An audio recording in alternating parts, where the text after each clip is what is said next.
urifuza perime hera kuri provisoire usura urubuga rwacu kwihugura akadomorwa hanyuma ukora ibizamini byose wifuza ihugure nk'umusirimu.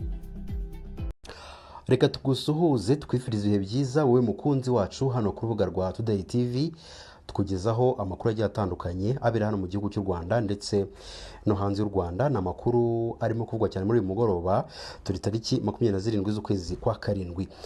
Umugabo witwa Kensi muramuzi akunda gukorana ikiganiro n'umuntu witwa Mutabaruka n'abagabo rwose bamaze kubica bigacika hano mu gihugu cy'u Rwanda aho bakora ikiganiro cya mu gitondo abantu bakunda ari benshi aho usanga bakurikirwa n'abantu batari bakeya. Kuri ubu ngubu rero hari amakuru ababaje cyane bamaze gutangaza ku mukobwa umaze iminsi mike yapfuye, dore ko yapfuye tariki 27 z'ukwezi kwa karindwi 2024.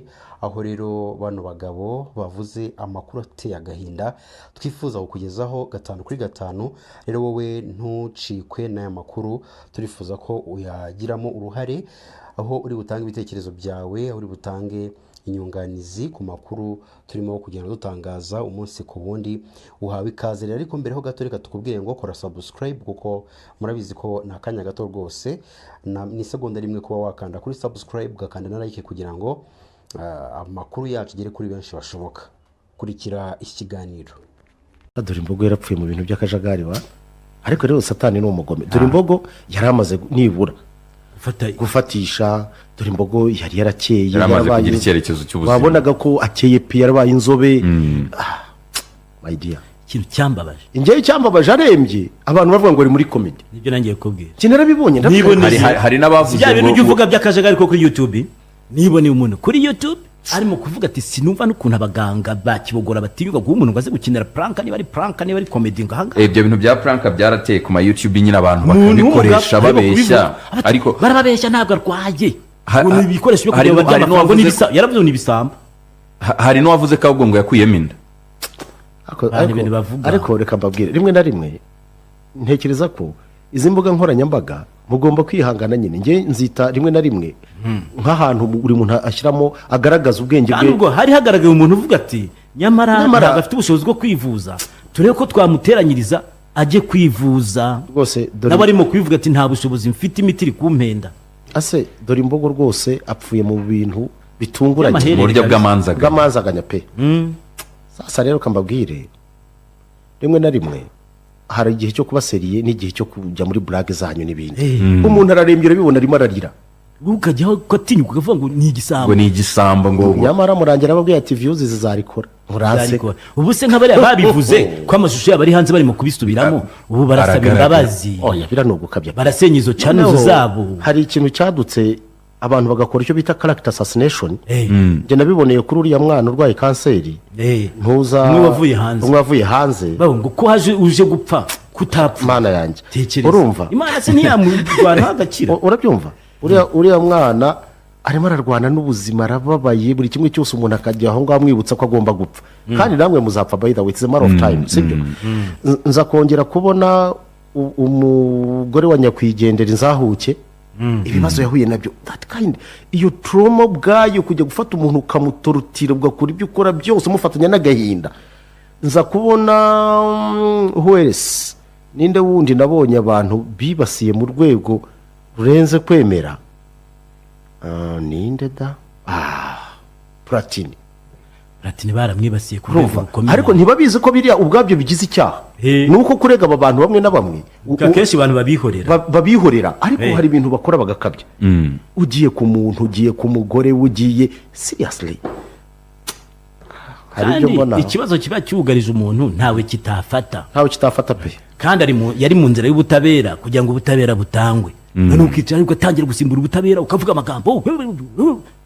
Nge ndi kwibaza kuri abantu bavuze ariya magambo ko turababona bari kubivuga. Barahari bari bugihanze basaba imbabazi. Bavuga ngo iki subu ko bagaragaye. Njye nkubwiza ukuri. Umva reka nkubwire. Uze kumpa nomero uko abantu niba koko amafaranga hagera ntange ngiye kugira icyo ntanga nk'umunyarwanda usanzwe. Uriya tubonye nk'iya mama we hari. Nk'iya mama we kuko harimo n'ibisambo biri buyikoresha.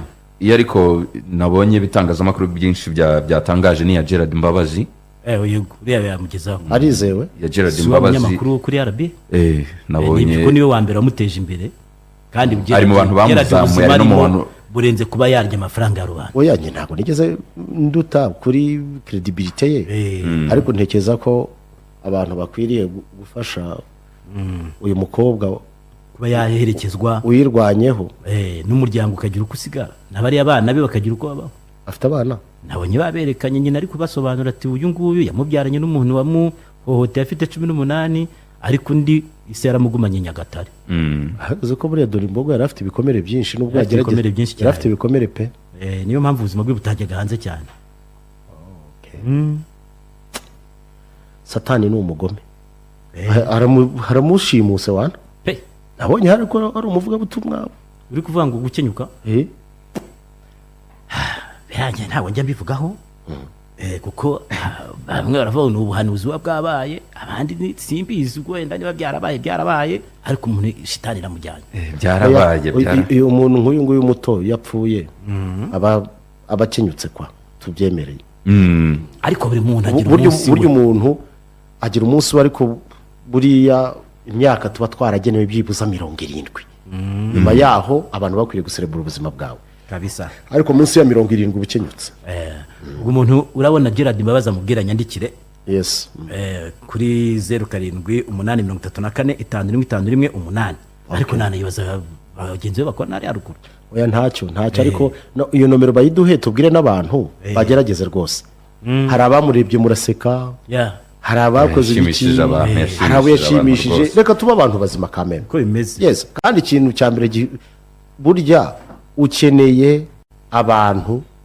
urabyumva mu buryo ubwo aribwo bwose burya abantu ni imbaraga niko bimeze mugerageze rero turemere umuryango we ibisigaye Imana mwakire mu bayo ntabo bana wenda babone igikoma ndayibonye nimero ya Gerard Mbabazi kamete nyigusukumira yisukumire rwose mbere ko mpamagara Dr. Edison hanyuma urabikora nyuma tuve hano ndabikora nyuma iri mari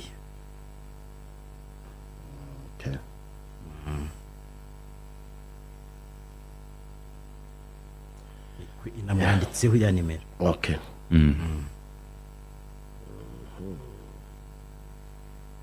zana Dr. noneho akazane Dr. kuri iki cyorezo kuko nacyo kiri kugarika ingogo mu bindi bihugu niba cyaragejeje amababa yakinangaha ntawamenya gusa namenye ko kugira isuku kudakorakoranaho ubwo rero guhera uno munsi ntazitangazo hatagira umuntu usuhuza mpintoki mbana kandi imibonano mpuzabitsina y'akaja muri Repubulika ya Demokarasi ya Kongo haba mu muryango wa Lazare Sebitereko umwe mu ncabwenge zo mu karere ka Minembwe muri Kivu y'Epfo usaba ko yarekurwa umuryango w'uyu mugabo watowe muri yombi umwaka ushize n'inzego z'igisirikare muri Kongo uvuga ko kugeza ubu nta cyararegwa cyangwa ngo agezwe imbere y'ubutabera. Navuganye n'umuvandimwe we Alexis Kirayi mbanza kumubaza uko yatawe muri yombi. Yafashwe tariki 29 mu kwezi kwa gatandatu umwaka ushize. Mu by'ukuri nta birego nta n'ikibazo yari afite. Ni umuntu wakorera ahantu hitwa Minembwe, yari recteur wa universite ya Minembwe, ni nawe wayitangije ibikorwa byinshi cyane hariya mu misozi miremire. Hanyuma icyo gihe baramufata, hanyuma baza kumurekura. Bukeye bongera baramufata. Yafashwe na serivisi za gisirikare kandi we ni n'umusivile. Rero nkiyaza kugira n'ikibazo kijyanye n'ibibazo by'abasivile cyangwa ubutasi bwa gisivile anere niyo ari kumufata. Hanyuma bahise bamutwara Kinshasa asa n'ushimuswe. Nicyo gihe twamuherukiye bamujyana ahantu hitwa ngo ni Demia, ni prison ifunga abantu b'abasoda cyangwa bareberi. Icyo gihe yagize amezi 4 tutazi ahantu ari, twari tuzi wenda ko yapfuye kuko hariya bica abantu gutyo. Tuza kumenya ko bamukuye muri Demia ariko nanone bamujyanye Makala muri prison centrale. Muri icyo gihe yari Demia yabaye ahantu mu cyumba nta gusohoka, ntabwo yabona umucyo, rimwe na rimwe ntabwo baryaga ndetse aranarwara, banga no kumuha n'imiti. Ahafungiye muri iki gihe se mushobora kumusura no kumubona kugira ngo abe yabanababwira uko ubuzima bwe bwifashe?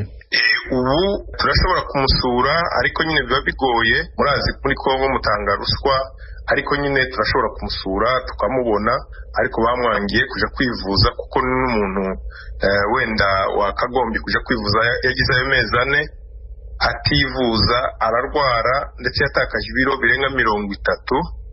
urumva ko ari umuntu ugomba kubonana n'umudokiteri bakamupima kugira ngo wenda bamuvure, ariko ntabwo bamwemerera, ntabwo bamuha na liberté provisoire kugira ngo wenda yivuze. Kumubona iyo turamubona, ikindi ntabwo bamuha nyine ibyo birego ngo abimenye, niba bagira ubucamanza kugira ngo bamurege ntabwo ntibabimuha. So rero tukibaza kubera ko afunze kandi ni umusivile kandi na dosiye we ifitwe na gisirikare, ibyo bintu ntabwo tubyumva mu by'ukuri. None ijambo mubwira ubutegetsi bwa Kongo cyangwa umuryango mpuzamahanga kuri icyo kibazo ni irihe? Ijambo twasaba nuko bamufungura ubu nyine bidatinze kuko ntacyo azira, kandi niba hari ikintu azira ni umusivile, niba bakizana ibirego babizana ibirego kugira ngo ibyo birego wenda babikurikirana, ariko nta na kintu na kimwe bakora. Dushaka ko bamufungura kuko n'inzirakarengane kimwe n'abandi bose bagenda bafungwa kubera ubwoko bwabo gusa, ariko nta kintu na kimwe afungiye. Twebwe ibyo dushaka nuko bamurekura agasanga umuryango wiwe. Ikintu ngenda nakongeraho nuko hari abantu benshi bameze nka Lazaro bafunze bazira akarengane, kandi abenshi bamaze gufira muri prison kubera ubwoko bwabo. Rero ibyo turasaba ko leta yafungura abo bantu, yafungura na Lazaro, ndetse kugira niba bashaka ubumwe bw'igihugu cya Kongo, twese tugomba kuba mu gihugu cyacu twumva ko tumeze kimwe nk'abandi banyagihugu, nta discrimination ihari kubera ubwoko. Bwana Alex Kirayi, reka ngushimire umwanya uhaye radiyo Ijwi ry'Amerika. Murakoze cyane bwana munyamakuru. Maze kumva ibivugwa n'umuryango wa Lazare Sebitereko, nahamagaye Didier Kabi, umuvugizi w'ubuyobozi bw'intara ya Kivu y'Epfo, kugira ngo mubaze icyo avuga ku bishinzwe ubutegetsi. Yambwiye ko ari mu nama ariko yemera ko tuza kuvugana irangiye, ariko nyuma yaho namuhamagaye kuri telefone sinashobora kumubona.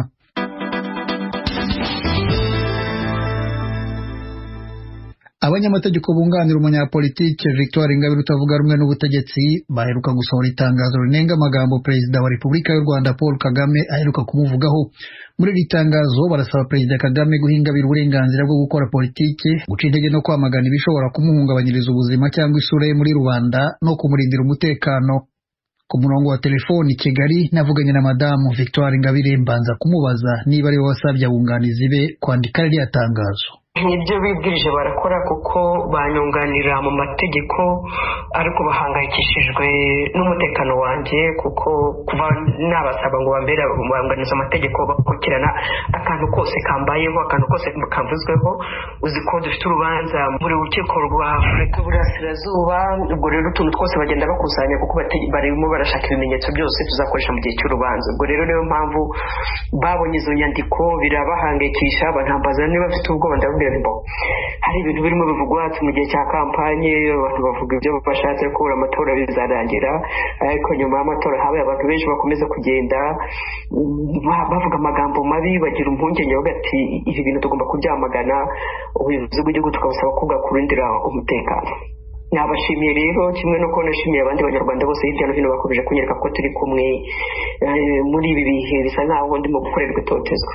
Kwandika ruriya rwandiko babishingiye kuki, niyihe mbarutso yabyo? Ntekereza ko hari ikintu bagarutseho kigaragaza ko nyuma y'uko perezida avuze ariya magambo, hari abantu bamwe bakoresha imbuga nkoranyambaga, cyane ko bimwe bivuze ari kumwe n'abo bantu bamwe bakoresha imbuga nkoranyambaga, bibwiye ngo abahaye uburenganzira bwo kunyadukira no kunsebya no kunkuka kugeza aho bavuga bati uriya muntu ahubwo uwamurasa. Ntekereza ko aho niho hari n'ikibazo, nicyo cyane abateye impungenge bakavuga bati yaravuze n'ibyo, ariko amaze kuvuga hari abandi bibwiye ko ari nk'uburenganzira abahaye. Icyo rero ni nacyo ntekereza bakabanje nacyo bavuzeho, abantu bagomba kumva Perezida wa Repubulika afite ibyo yavuze, ariko abandi nabo bagomba kumenya ko hari amategeko. Gusebanya ubwabyo ni mu mategeko mu Rwanda ni icyaha, gukangisha umuntu, kumwica cyangwa gushyiramo ibindi bikangisho ni ibyaha bihanwa n'amategeko hano muri uru Rwanda rwacu. Nuko ntekereza ko abantu barimo babikora bibwira ngo bahawe inzira n'uburenganzira bwo kuntuka no kunkurwa mu byondo, bitegura ko bashobora guhura n'ikibazo cy'amategeko. ni urwandiko rurimo amagambo mu by'ukuri adasaba, asa nk'aho ategeka. Kuba ari amagambo ameze gutyo, murabona mufite icyizere cy'iko ibyo basaba bashobora kubibona? nanjye nabisomye nsanga imvugo z'abanyamategeko n'imvugo z'abanyepolitike ziratandukanye. Bo barakora ku itegeko, bashingiye itegeko, baravugisha itegeko, kandi itegeko rivuga amagambo nyine ategeka, ntabwo rivuga amagambo asaba. Ntekereza ko bavuze nk'abanyamategeko nyine, ndi umunyapolitike ndetse iyo mvugo nakoresha. Icyo nizera icyo basaba, baravuga bati twizere ko umutekano wa Ingabire uzagira, kandi ntabwo umutekano w'abanyarwanda bose, abantu b'abayobozi inshingano za mbere bafite n'umutekano w'abaturage wabo bashinzwe kuyobora. Nanjye ndi muri b'abanyarwanda, nuko nizera ko uko ubuyobozi bw'igihugu cyacu burinze umutekano w'abandi banyarwanda, ari nako bugomba no kurinda umutekano wanjye. Niyo mpamvu ngenda numva ntahangayitse rwose. Uwo bashinja kuguteza ibibazo niwe bagaruka bagasaba kukurindira umutekano no kuguha uburenganzira bwo gukora wishyira ukizana muri politiki. Kuba ari umuntu umwe ntabwo wumva biguteye ubwoba? Nta ubwoba mfite, nta n'impamvu mbona yo kugira ubwoba. Ndi mu gihugu cyanjye, ndi mu gihugu, ibitekerezo byanjye mbitanga ku mugaragaro, ibitekerezo byubaka igihugu cyacu. Nzi no gusaba ari abayobozi ari n'abanyarwanda bayoborwa muri rusange, twese ko tugomba gutanga ibitekerezo byubaka igihugu cyacu, bihuza abanyarwanda, bidufasha gukorera hamwe aho gukora ibidutandukanye. Icyo nifuza ni nacyo nsaba, ni nacyo mparanira. Ingingo ya 15 y'uru rwandiko ari nayo ya nyuma, barasaba ibintu bitatu: uburenganzira ku bikorwa bya politike, guca intege no kwamagana ibishobora kuguhungabanyiriza ubuzima cyangwa isura ufite muri rubanda, no kwizeza umutekano. N'icyo ubura cyane muri ibi? Icyo mbona cyane ni uburenganzira bwo gukora politike. Ntekereza ko batabisaba Perezida Kagame nk'umuntu ku giti cye, ahubwo babisaba nk'uhagarariye itegeko nshinga, kuko itegeko nshinga niho ryo ritanga uburenganzira ku munyarwanda wese ushaka gukora politike yayikora nta kintu kimubangamiye. Naho ntekereza ko batamusaba ku giti cye, ahubwo bamusaba nk'uhagarariye itegeko nshinga. Icya kabiri ni nawe muyobozi mukuru w'inzego zose z'umutekano.